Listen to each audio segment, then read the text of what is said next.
the best creator.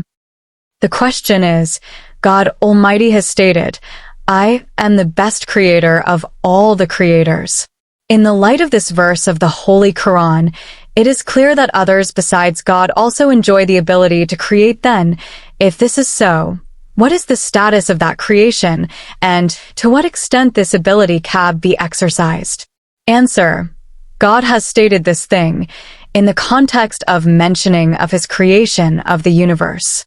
It means that God is such a creator who is not indigent of resources for his creations.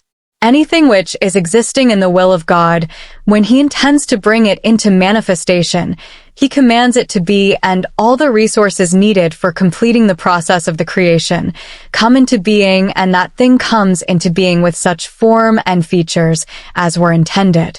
The very word creators is indicating that there are other creators besides God. But all the other creators are indigent of resources for their creations, and they cannot create anything if the resources are not there. This can be illustrated by giving the example of the electricity in the present era.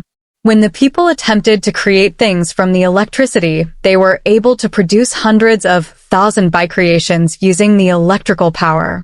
God enjoys the attribute of commanding anything, and he created electricity just by uttering a word, be.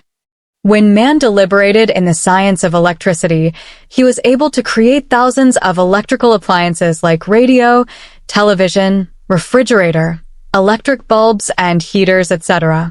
Man's attempt to produce by creations from God's creation, the electricity, in spiritual terms, is the man's conductive influence upon the electricity. This is the same knowledge that God had taught to Adam in the form of knowledge of appellations. Knowledge of appellation, ilm al-asma, means that knowledge which is directly associated with the creative formula. When man studies this knowledge in depth and exercises his conductive influence, ever new things come into being. Cosmos, in actual effect, is nothing more than knowledge, a knowledge that's base and reality has been told to man. But, in order to learn this knowledge, it has been made mandatory that man should deliberate in this knowledge deeply and profoundly. God states in the Holy Quran, we sent down the iron and made it beneficial for man.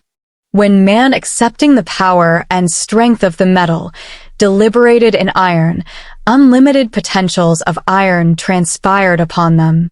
And when those potentials were put to use, it emerged as such a great thing, with which advancement of the present era is associated in one or the other way. This is that type of conductive influence, which is exercised in the material resources, i.e. the resources, which are present before us in material form. Like iron, light is also a manifestation. When a person, after rising above the material resources, acquires the knowledge of the lights, he can invent many things without using material means. We, remaining in the confines of resources, make gold after processing and gathering gold particles, but person versed with the process of exercising conductive influence needs not to go through the processing of the gold ore. He gathers the stock of lights in his mind, and after separating the quantities of gold, concentrates his mind on one point, and using the powers of his will converts them into gold. It has been stated that God is not indigent of anything for creating anything. When he commands a thing to be created, all the needed resources for that creation automatically come into being. Man exercises his powers of creativity in the creations of God. There are basically two methods of exercising this power. One is to exercise it remaining within the confines of resources and making new thing after gathering them. But the other way is to create by influencing the lights, that is, to activate those lights upon which an object is based. In the world of spiritualism, these lights are called nazma, and in the world of science, these are known as aura.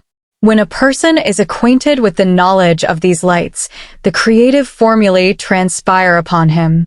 Man is such a creation of God Almighty that is blessed with the power to induce changes in the creations of God, and this knowledge is bestowed upon him from God. And God knew that man would be partaking in producing by creations. He declared him the best of all creators. How can a pupil have his spiritual teacher's thinking approach? The question is, how can a pupil have his spiritual teacher's thinking approach? The answer is the spiritual teacher or the mentor is the person who is blessed with the prophetic approach of thinking. If a person wants to have his thinking approach, he has to have an association and affinity with his mentor or the spiritual teacher. The first lesson for having the association with the teacher is to learn to meditate. When a disciple or the spiritual associate sits for meditation and closes his eyes and focuses his attention upon his spiritual mentor after dissociating himself from everything around, the waves and the thinking pattern of the mentor start transferring to him. Thinking approach is the stalk of the lights, which makes our senses, the conscious and the way of life. History tells us of many such people who were engrossed in meditating about their mentor, and their personality was transformed into that of their mentors. One could easily recognize the gait, the posture, and style of talking of their mentor depicted in their appearance, so much so that the disciple becomes the true copy of his mentor. The method and the manner of this meditation is to sit at an appointed time, and after liberating one's mind from everything else, one is to concentrate and think that the lights working in the thinking pattern of my mentor are getting transferred into me. Why does it take so long to learn the spiritual sciences? The question is, why does it take so long to learn the spiritual sciences? The answer is all those who are desirous of traveling on the paths of spiritual associability must keep in mind that the spiritual knowledge overpowers all the worldly sciences and disciples and depends upon the unconscious ability. The time spent in learning this knowledge is actually spent in developing the capabilities of the conscious. If, for instance, a child can carry 2 kg weight, it would not be justified to make him lift 20 or 40 kilograms. Similarly, you cannot expect a student of class 1 to solve the numerical of class 10. With the growth of the conscious mind, doors of knowledge open up for a child, and gradually a child studying in class 1 becomes a PhD. Thoughts and imaginations affect the human body. The question is how the thoughts do and imaginations affect the human body, and how does the complexity of thoughts causes anxiety and diseases? And from where do the thoughts come to our mind? The answer is human life can be divided into 3 spheres of material, psychological and parapsychological. The physical or material sphere concerns the physical sciences, psychological sphere comes in the ambit of psychology, and parapsychological deals with metaphysical and paranormal phenomenon. Parapsychology, rising above the physical and psychological sciences, deals with those agencies that are operative at common cosmic level and cosmic laws of action. It also defines the limits of man's ability to know and use the creative formulae operative in the universe. Parapsychology, or the spiritualism, also tells us that what is the utility of these formulae for us, and how can we live a successful and pleasant life after equipping ourselves with this knowledge. Nobody can deny this fact that sorrow and delight are directly related with the thoughts and the concepts we adopt. Some thoughts give us delight, and some prove to be agonizing. This also happens that all of a sudden mother of a child gets upset and starts thinking of her child that he might not have met an accident.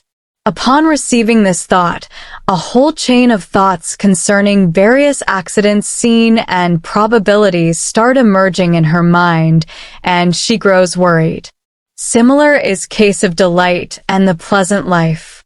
When the mind focuses upon a point, which has pictures of enjoyment and prosperity, man feels delighted. This clearly establishes that sorrow and delight both are related with concepts resulting the conceived thoughts. Now, This makes it important all the same to find that how do the thoughts form and from where do they come to our mind? Spiritualism, or the parapsychology, tells us that man is composed of 3 tiers, namely self, attributes, and the agency that distinguishes between these two, which is also known as the physical body of man.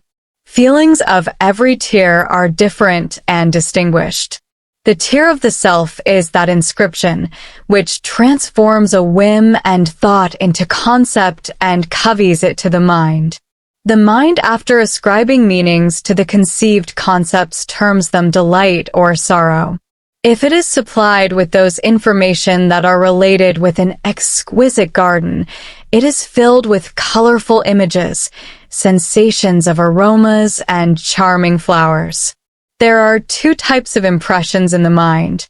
1, the inner impressions, which are stocked with very subtle lights, and the outer impressions that are stocked with dense feelings of selfishness, inferiority or superiority complex, irresponsibility, mental waywardness, and reticence. If there is complexity and artificiality in the concepts, anxiety, restlessness, fears, and phobias are the result. Excess of these things causes the inner impressions to get away from the outer ones, and this distance results in diseases of many types and kind. Ordinarily, the structure of flesh and bones is considered a man.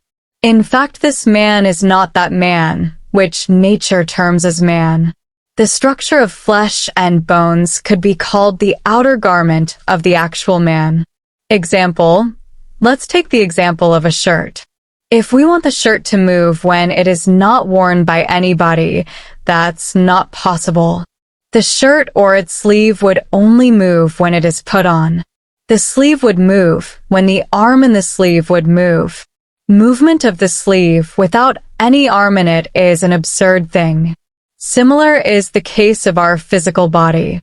The body moves only when the soul is there in it. When the soul leaves a body, it does not move. When a person is dead, he cannot defend him, no matter what you may do to him. A dead body does not offer any resistance when it is cut to pieces during post-mortem, incinerated, or buried in a grave. This argument is given to establish that the body of flesh and bones is not the actual man, but is only a dress of man. As long as man's soul exists, man exists, and as soon as the soul departs, no movement remains in this body of flesh and bones. According to the Holy Scriptures, God has created everything with fixed quantities, or in other words, life is active because of fixed quantities, which give rise to whims, thoughts, concepts, and feelings. Deterioration or increase or deficiency in these fixed quantities unbalances the life stream, and man finds himself trapped in various types of worries, problems, and ailments. Memory weaken problem. The question is, why does the memory weaken, and what can be done to overcome this problem? The answer is, according to the laws of God, everything is composed of 2 sides, and thus, the brain is no exception to this law. The right-hand side and the left-hand side of the brain are 2 parts of the brain that remain active all the time. The only difference is that left side works to produce the senses of the wakefulness, and the right side generates the senses of the dreams, or the nocturnal senses. The left side of the brain is the conscious mind, and the right side is the unconscious mind. As long as anything remains in the peripheries of the conscious mind, it stays there temporarily and falls into oblivion. But when something surpassing the conscious mind enters the unconscious level, it inscribes upon the memory with understanding. When we study an article, a book, or an essay of our curriculum superficially, which also includes its cramming, it does not pass the limits of the conscious, but when the same lesson is studied with understanding, comprehension, and deliberation, it enters the limits of the unconscious, and its means are grasped by the memory. It has become the general practice of the students of today that they are wasting their abilities in cramming their lessons, which remains afresh in the memory as long as they keep on repeating it. But when they stop repeating it, it slips out of the memory. This is the reason that during taking the exams, the subjects do not stay in the memory comprehensively and the results do not match the expectations.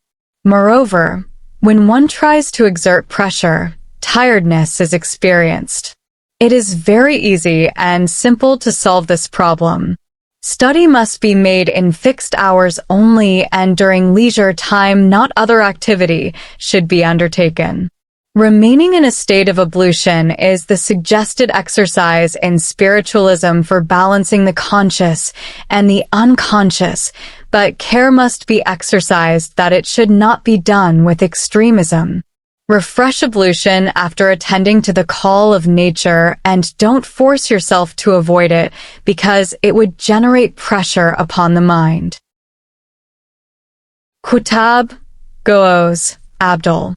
The question is, what does often used terms like kutab, goos, Abdul, etc. mean in spiritualism? The answer is God states in the Holy Quran that He has appointed man his vicegerent in the earth. God blessed Adam with his vicegerency when God inspired his soul into him, and the angels prostrated before him after he was given the knowledge of the appellations. Understanding administration of the cosmic affairs and partaking the administrative work is the duty of Adam being vicegerent of God on the earth. Man, as the vicegerent of God, has been blessed with the knowledge of appellations and all the administrative tactics so that he could perform his duties as the deputy of God on earth. Otad, Kutab, Goos, Abdul, etc. are the names of various designations of those men of God who are selected to perform various duties in the administration of the universe. Blessed are the people who manage to learn the knowledge of appellations and are selected on a designation of the cosmic administration work. Story of a person is related in Surah Al-Kahf. Moses was commanded to go and see that man who was a member of the divine administration. This man is commonly known as Khazar. Definitions of imagining. The question is for performing meditation. We are told to imagine one or the other thing. For instance, we are told to see in our heart or to imagine the light or nur after closing our eyes. Are we supposed to bring the picture of our heart before our closed eyes or attempt to see the light or nur, or that we should be suggesting ourselves that these things are there before our closed eyes? And if it is not the case, then what should we are supposed to do, and what does this imagining mean? The answer is for the correct and true definitions of imagining. Two things are necessary to understand. First, we can know the exact meanings of anything only when we are attentive towards it. If something is present before our eyes and we are not paying attention to it, then despite its presence it might not mean anything to us. We, for instance, go to office from our home. If in the office we were asked as to what we saw on our way to office, we would normally tell that we didn't notice, much though all the things did pass before our sight. Second thing is the interest. When we study an interesting book, we lose track of time, whereas we get bored and tired if the essay is uninteresting. It means that interest coupled with focusing of attention make things easy. For enjoying the optimum benefits of meditation, the performer of the exercises should dissociate himself from the ambient atmosphere after closing his eyes and imagining that the grip of time and space is gradually slackened. That is, during imagining the suggested thing, one should get so absorbed in his thoughts concerning that the passing time is no longer felt. And this thing can only be achieved when one is interested and engrosses involving him, like reading an interesting book. This also, concerning imagining is to be kept in mind that if you are told to imagine nor with closed eyes, you must not be attempting to see the nor, rather just imagine about the nor. Nor would automatically appear in your focus mind. Main purpose of this exercise is to have an undistracted attention and to get rid of distractions, and then the knowledge from within starts opening gradually. This state can be easily understood from the term of empty-mindedness. When we, in our attempt of imagining, try to portray or make an imaginary picture of that thing in our mind, it does not meet the definition of the focused concentration, which actually means to become unmindful of the acts of hearing or sighting. As a matter of law, man cannot be liberated from the clutches of the senses. When we are not under the influence of the conscious senses, our unconscious senses get active. Time and space and the human self. The question is, it has been reported about a wonder-working of the renowned sage Taj Uddin Baba Aliya Nagpur, India, that a man approached him and asked for his permission to go to Ajmer Sharif. Taj Uddin Baba, placing his hand upon his head, "Where would you go? Ajmer Sharif is here," and that dumbfounded man saw him walking in the streets of Ajmer Sharif. How did this happen? The answer is, for proper comprehension of this wonder-working, we have to delve into time and space and the human self. Human self is made of two portions, inner self and the outer self.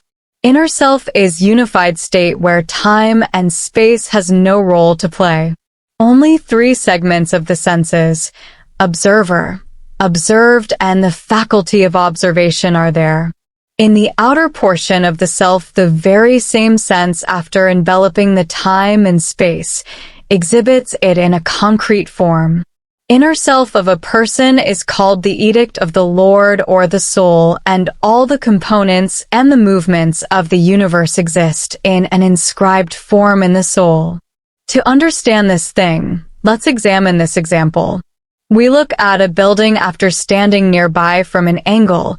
In order to change the angle, we have to cover some distance. It means that to change the angle of sight, we have to cover some distance and spend some time as well. Thus, for making an angle of sight, time and space both came into being. To further elaborate this example, we can say that if a person wants to see the London Tower, he has to cover the distance of thousands of miles from Karachi and spend time of many days, and this would make that angle of sight, which would enable him to see the Tower of London. The purpose of the entire exercise was to make that angle of the sight, which could show the Tower of London. This is the angle of the sight of the external portion of the human self. Now, if the inner portion of the self is to be applied, we can see the Tower of London remaining at our place, just using the power of our imagination. The sight used in imagining a thing shows a dim outline of that thing due to its frailty, but that angle is certainly formed, which otherwise can only be made after traveling that far to London. If, somehow or the other, frailty of the sight is removed, the dim outline can be seen like a bright scene, and the purpose of sighting can be accomplished like its fulfillment after undertaking long journey. Actual purpose is to achieve the angle of the sight, no matter how.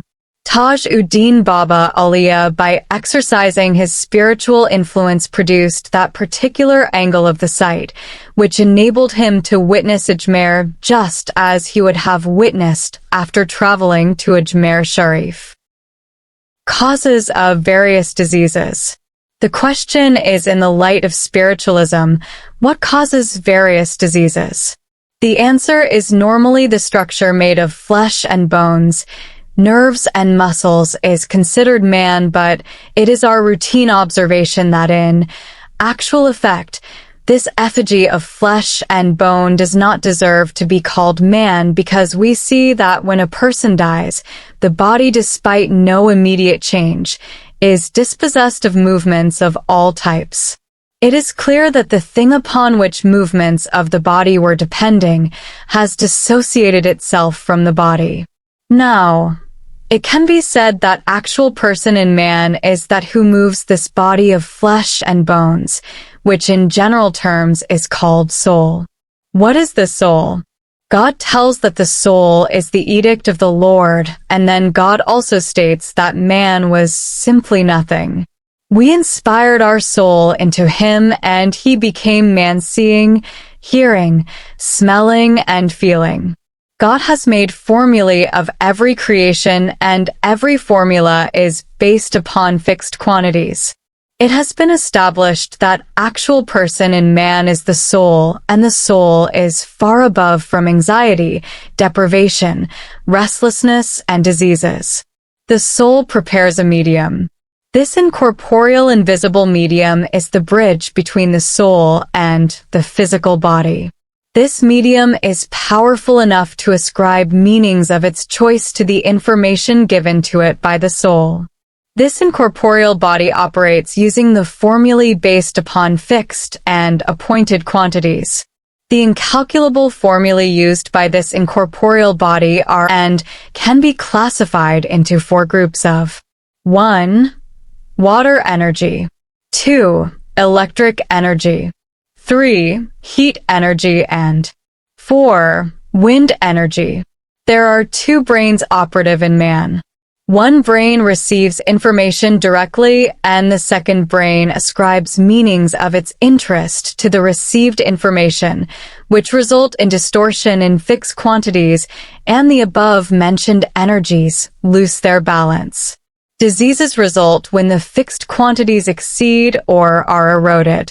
See you in the next more informative video. Allah bless you.